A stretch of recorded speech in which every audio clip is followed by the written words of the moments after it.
கஷ்டப்படுத்திட்டேன் மருது. நான் உன்னை பாக்குறப்பெல்லாம் தப்பாவே பார்த்துட்டேன்.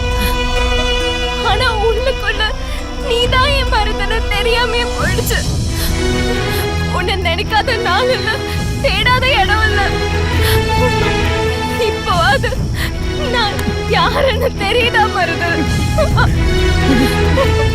நீ எப்படி என் பேரை உன் நெஞ்சில பச்சை குத்தி வச்சிருக்கியோ அதே மாதிரி உன்னை நான் என் மனசுல வச்சிருக்கேன்.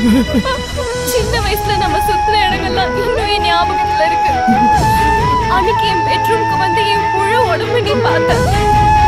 அப்போ எனக்கு இந்த உடம்பு உனக்கு தான் தெரியாம போயிடுச்சு.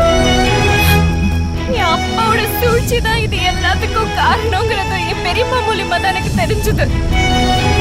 இனிமே என் வாழ்க்கையில ஒவ்வொரு நிமிஷமும் நான் உன் கூட தான் வாழணும்னு எனக்கு தோணுது மருது. தயவு செஞ்சு என்னை ஏத்துக்கோ மருது.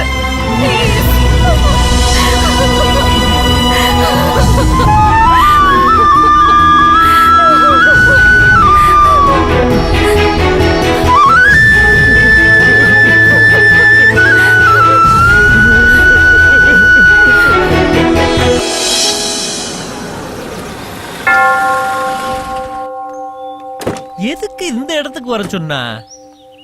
எதுவும் புனிதமான விஷயமா இருக்கும் பொருக்கு.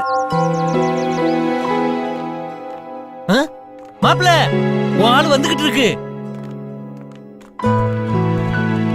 எதுக்கு ஆமா அவன் இங்க வர சொன்ன? மிராசு பண்ண சூழ்ச்சி தான் நம்ம குடும்பமே பிரிஞ்சதுக்கு காரணம். உங்க அப்பா இறந்ததுக்கு காரணமும் அவன்தான். நீ பழைய நிலைமைக்கு வரணும்னா நான் சொல்ற மாதிரி கேளு. சொல்லு, என்ன செய்யணும்? உங்க அம்மா பேர்ல 1 ஏக்கர் நிலம் இருக்குல்ல, அதுக்கு என்ன இப்ப?